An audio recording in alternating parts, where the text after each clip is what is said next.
dinner tonight. I'm not exactly sure what I should call it, but it involves sausage, Italian sausage. We were eating, of all things, nachos of a smoked pork variety with lots of cheese and a fun crema. And I thought, I want Italian sausage. And I want Italian sausage and tomato sauce. So that's what I'm doing. I am browning up some local sweet Italian sausage. This happens to be made from lamb. So that's a little over a pound of sausage. I'm going to put a lid on this and let it cook slowly while I slice up the onion.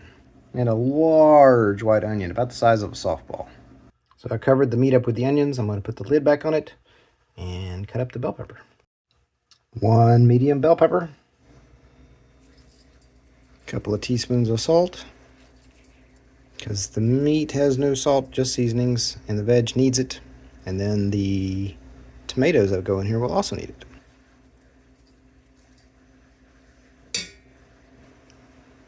Some minced garlic.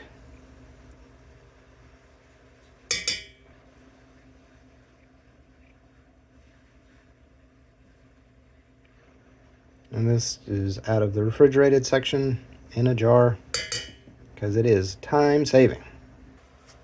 It was really difficult to try to operate the pepper mill with one hand and film, so black pepper. We'll cover this up and let it percolate until the meat starts to release more fat and that the veg starts to soften. Then we'll add the tomato. I have to go see what we have in the pantry. Okay, so it's been about an hour. I didn't realize it'd been that long.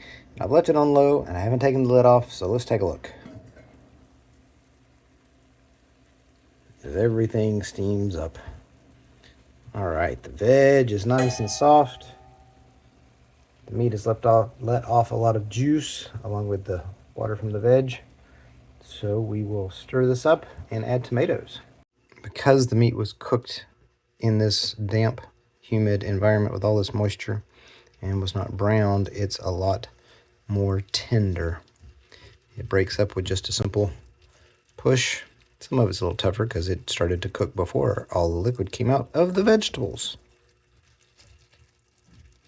That's all tasty fat.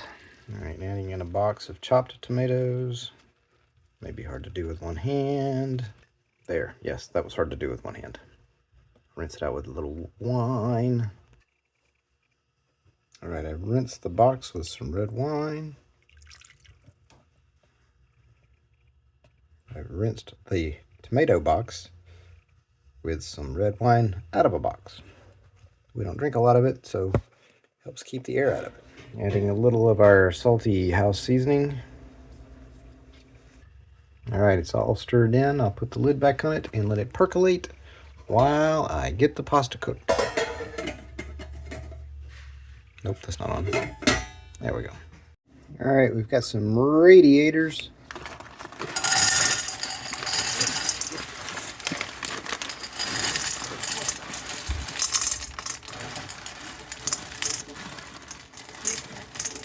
That seems like a lot. Maybe I'll take some of that out. Okay, so really, we're not that hungry. So I have a single layer of pasta in the pan. The heat is on low. Put in water. Come about halfway up the pasta. Put in a pinch of salt. And then lid it up. This is an Alton Brown method. I've kind of modified it a little bit. Let it come up slowly so that the pasta absorbs the water. Keep the starch in the pan. Oh, notice this is not a pot. This is a skillet with a lid. More surface area.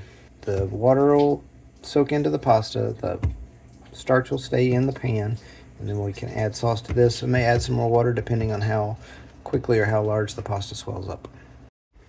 Even if the water doesn't necessarily touch the pasta like up here, we're going to create some steam, and then in a couple of minutes we'll stir this up, and then everything will be either in or had been in the water. All right, so the pasta's bubbling. We'll stir it up,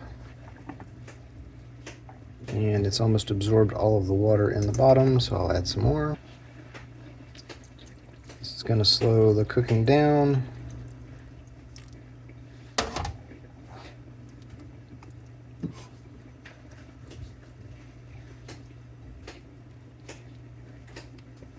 Put the lid back on it and let it go for a little bit longer. We have stirred the radiators a couple of times.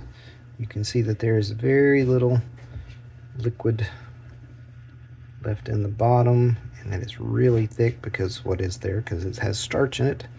We're gonna let this percolate just a little bit longer. I keep looking around the phone instead of looking at the screen. And we will put sauce in this shortly. All right, so the water has all been cooked out. The tomatoes have cooked and look happy. Now to marry the two. Ta-da!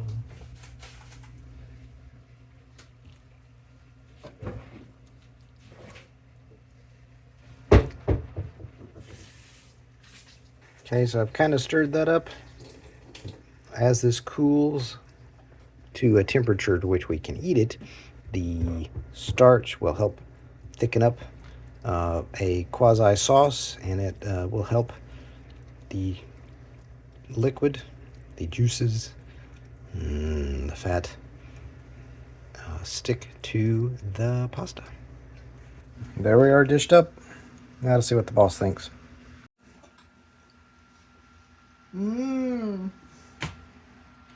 Good enough for now. It'll be better tomorrow.